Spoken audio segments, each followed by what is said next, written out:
국회 기획재정위 감사가 진행 중인 시간입니다만 중요한 사안이어서 말씀드리고자 공문관에 왔습니다. 저는 어제 박근혜 대통령의 외사촌 조카 정원석 씨가 소유한 기업 금보개발이 올해 초 창업투자회사인 컴퍼니 K파트너스의 최대 주주가 되자마자 2달 동안 연속 4개의 정부펀드 운용사로 선정됐으며 이에 따라 현재 총 870억 원의 정부펀드를 운영하고 있다는 사실을 밝힌 바 있습니다.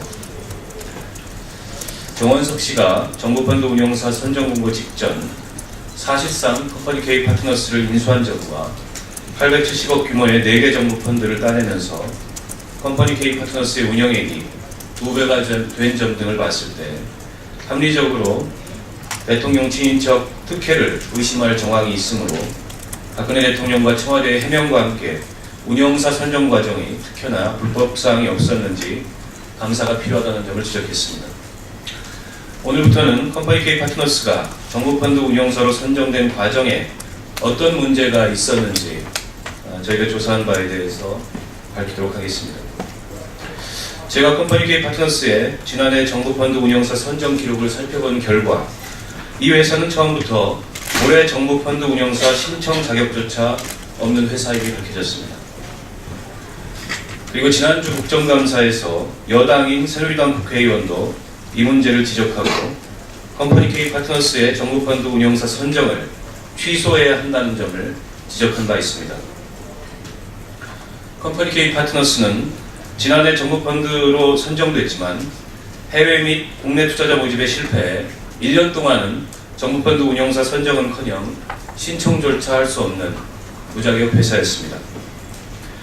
컴퍼니 K파트너스와 창업투자회사인 대성창업투자로 구성된 공동운용사 컨소시엄은 2013년 4월 문화체육관광부가 주도하는 1,000억 원 규모의 글로벌 콘텐츠 펀드의 운용사로 선정이 됐습니다. 글로벌 콘텐츠 펀드는 문화체육관광부 출자금 400억 원을 비롯해 공동운용사가 책임지는 해외 투자금 500억 원, 그리고 공동운용사 출자금 각 50억 원씩 100억 원 등 총 1,000억 원 규모였습니다. 그러나 컴퍼니 K파트너스 대성창투 컨소시엄은 투자자 모집에 실패해 모집 기간이 3개월 연장됐지만 결국 2013년 8월 펀드 결성은 최종 무산됐습니다. 그럼에도 불구하고 펀드 결성에 실패한 컨소시엄의 공동운영사인 컴퍼니 K파트너스에 대한 제재 조치는 발생하지 않았습니다. 글로벌 콘텐츠 펀드 공고의 제재 조항에 따르면 펀드 결성 시한을 연장하고도 시한 내에 결성을 완료하지 못하는 경우 1년에 최소 1회 이상의 출자를 제한하도록 되어 있습니다.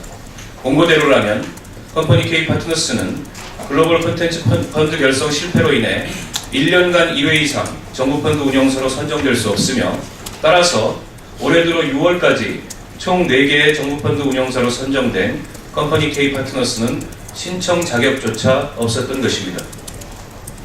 그러나 어찌된 일인지 컴퍼니 K파트너스는 제재를 받지 않았습니다.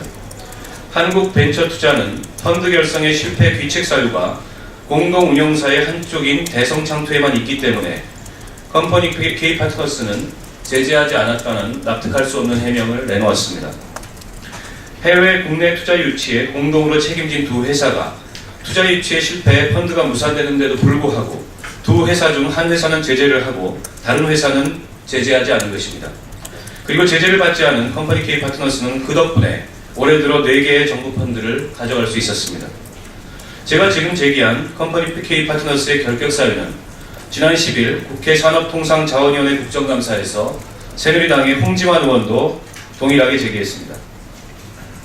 홍지만 의원이 국정감사장에서 지적한 바에 따르면 시한 내에 펀드 결성을 완료 못하면 선정이 취소된 날로부터 1년 이내 범위 안에서 최소 1회 이상 출자 제한한다고 되어 있는데 컴퍼니 K파트너스가 펀드 결성에 실패하고도 올해 4월에 미래계정 150억 원, 청년계정 200억 원, 2개 펀드에 선정됐다. 이것은 규정 위반이다. 때문에 컴퍼니 K파트너스의 운용사 선정을 취소하고 한국벤처투자의 자의적인 펀드 운용사 선정 심사 절차를 조사해야 된다는 그런 문제를 제기했습니다. 뿐만 아니라 여기에 더해 공동운용사 중의 하나였던 대성창투 측도 언론 보도를 통해 펀드 결성 실패의 책임은 두 회사 모두에 있다고 밝혀왔습니다. 저는 이제 더 이상 청와대와 정부가 이 문제를 덮고 가려 해서는 안 된다고 생각합니다.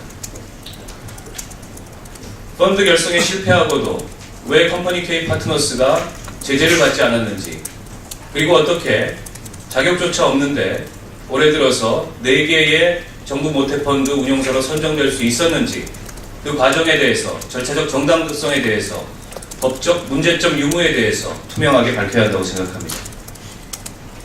특히 여당 의원까지 나서서 국정감사에서 이 문제를 지적하고 컴퍼니 K 파트너스의 운용사 선정을 취소해야 한다고 요구한 만큼 대통령 친인척 특혜나 권력형 비리가 개입되지 않았는지 철저히 밝혀야 할 것입니다. 감사원은 즉시 관련 부처 및 공공기관으로부터 이 사안에 대한 소명을 받고 감사에 착수해야 한다고 생각합니다. 저는 지금 컴퍼니 K 파트너스의 사업 제안서 그리고 투자 포트폴리오를 꼼꼼하게 살펴보고 있습니다. 앞으로 사실에 근거해서 문제를 하나씩 밝혀나가겠다는 점을 말씀드립니다. 이상입니다.